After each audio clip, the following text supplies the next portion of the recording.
Le fameux Hello World, c'est ce qu'on va voir aujourd'hui tout de suite. En quelques secondes, je vais vous montrer comment faire afficher un message à votre utilisateur. Vous allez voir, c'est pas si compliqué, mais il faut connaître la syntaxe, les commandes à utiliser. Le fameux Hello World. Alors, pour voir cela ensemble, premier menu à connaître par cœur, c'est développement, dictionnaire des scripts, script et éditeur de script. ADOTRT. La transaction ADOTRT. C'est la fonctionnalité de base pour faire afficher tous les scripts qui existent dans l'ERP. Alors il y en a certains qui sont livrés, puis il y en a certains qu'on peut créer nous-mêmes. On appelle ça des scripts spécifiques ou customisés. Alors on y va.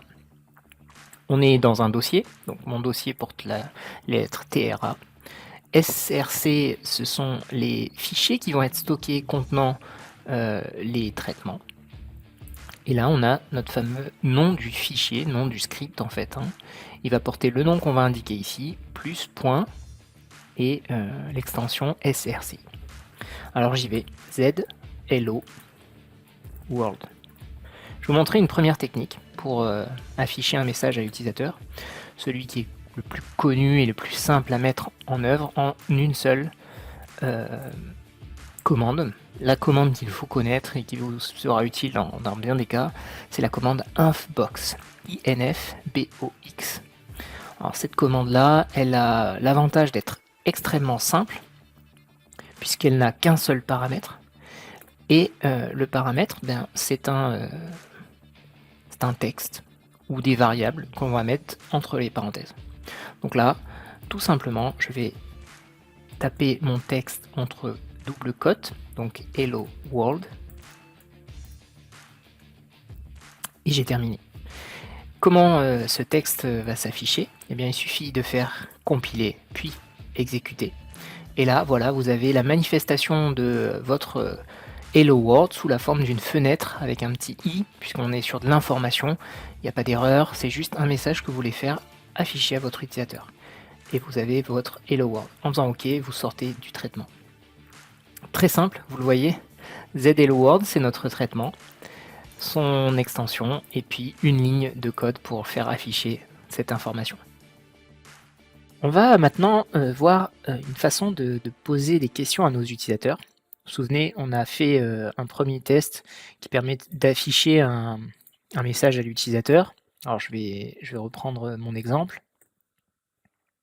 Hop. Donc avec la commande infbox. Vous noterez que j'utilise un éditeur de traitement, c'est Eclipse. Je vous mettrai en description comment l'installer, ou le télécharger, puis peut-être une vidéo dédiée pour l'installer et puis l'utiliser. Donc là, j'ai ouvert mon traitement de tout à l'heure, Z Hello World, et si je l'exécute,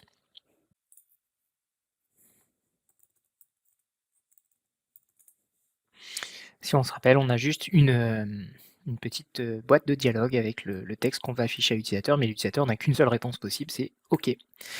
Alors maintenant, on va voir comment poser des questions à notre utilisateur. Pour cela, on utilise une commande qui s'appelle oui/non.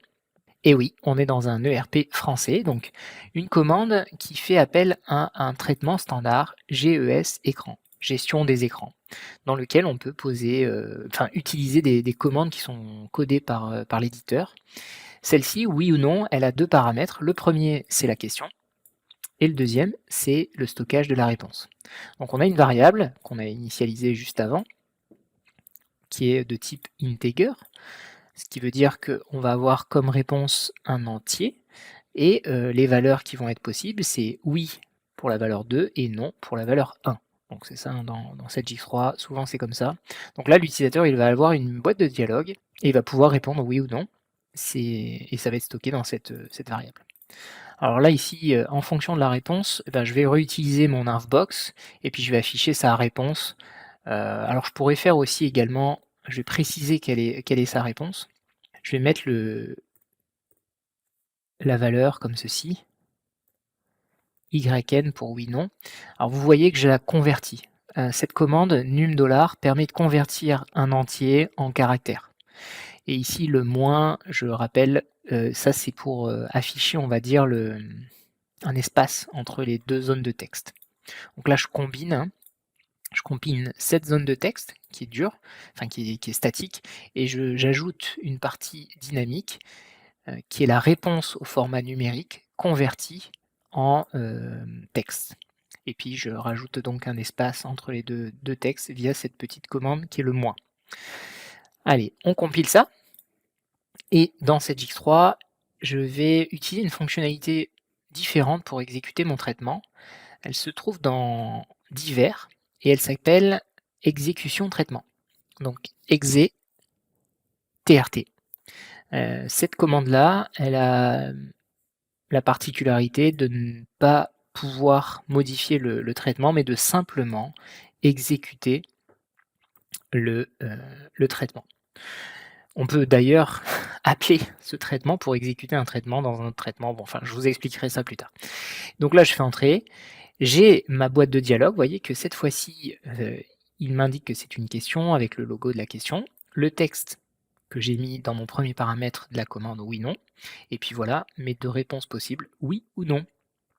Donc si je clique sur oui, eh bien il est marqué super avec un espace plus le 2, 2 qui est la valeur numérique de la réponse.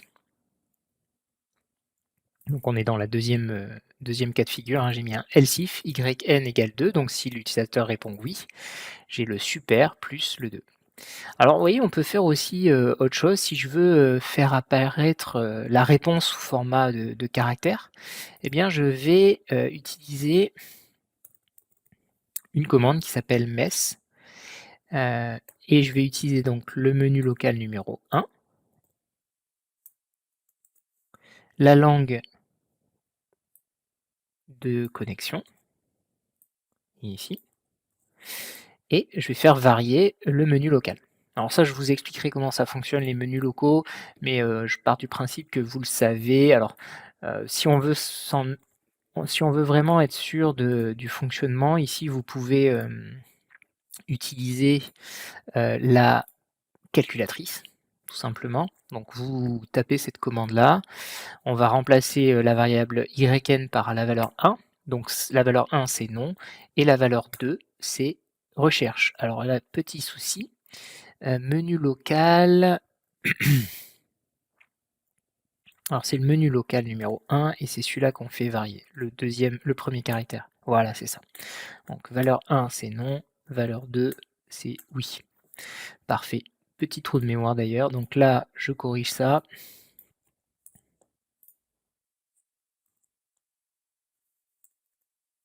Donc c'est la première variable hein, qu'il faut faire, il faut changer dans le menu. Hop.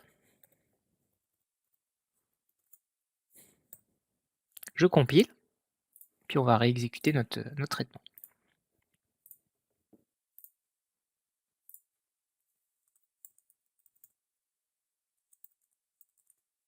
Tout va bien? Oui. Super. Donc j'ai ma valeur. J'ai tapé sur oui, donc j'ai ma valeur oui. On va faire l'autre exemple. Hop. Cette fois-ci, je clique sur non. Désolé, non. Et donc j'affiche ma valeur non.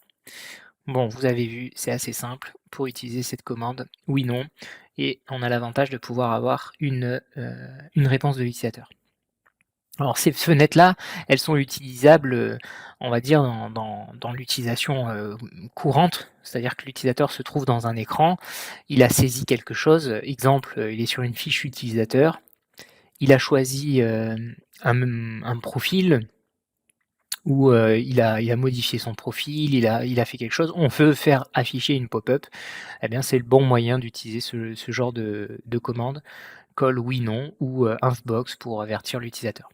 Maintenant, je vais vous montrer une autre façon d'afficher le Hello World et puis des informations à l'écran via une trace ou ce qu'on appelle aussi un log. Allez, on se retrouve juste après. Alors c'est parti. Donc vous l'avez vu, on peut faire afficher des boîtes de dialogue, mais on peut aussi afficher des logs. Alors à quoi ça correspond ces fameux logs? Je vais vous montrer ça tout de suite à l'écran. Ce qu'il faut savoir pour les logs, c'est que c'est assez simple. Il y a quelques commandes à connaître. Première commande, c'est l'ouverture d'une trace. Donc l'ouverture d'une trace, elle va avoir un titre, c'est ce qui va s'afficher en en-tête. Donc on va le personnaliser de la trace, voilà. On a ici une autre commande qui s'appelle écriture trace, hello world, voilà par exemple. Donc ça va être la première ligne de notre trace. On peut en afficher une deuxième en simplement réutilisant la même commande écriture trace. Donc là, par exemple, si j'indique deuxième ligne, eh bien, je vais avoir deux lignes dans ma trace. La première Hello World, la deuxième qui va s'appeler deuxième ligne. Enfin, je vais avoir fermeture de la trace, puis lecture de la trace. Donc ça, c'est la commande qui permet de dire que c'est terminé pour mon log, et celle-ci, c'est que je veux l'afficher à mon utilisateur. Donc je vais compiler ça. On va l'exécuter. Alors, c'est parti, exécution, traitement.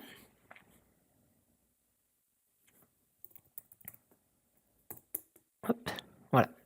Donc là, j'ai le titre de la trace. Donc ça correspondait à ce message-là, quand j'ouvre une trace. Ensuite, j'ai ma deuxième ligne, Hello World, et ma première ligne, pardon, Hello World, et ma deuxième ligne qui est ici. Ensuite, j'ai la commande fin normale de trace avec la date et l'heure. Et enfin, j'ai l'affichage qui se fait auprès de mon utilisateur. La première chose à savoir, c'est qu'on peut indiquer qu'il y a une erreur.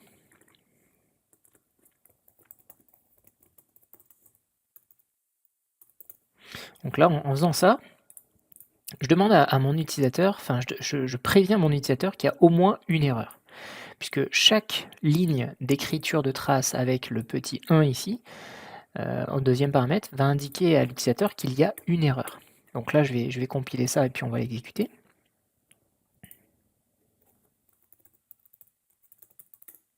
Voilà, j'ai une pop-up qui s'affiche automatiquement en plus de ma trace, m'indiquant le nombre d'erreurs totales. Donc là, pour l'instant, j'en ai mis qu'une seule, et donc il m'affiche un 1. Et vous voyez que la ligne qui comporte l'erreur a une police un peu différente. Il est marqué une police rouge pour dire qu'il y a bien une erreur.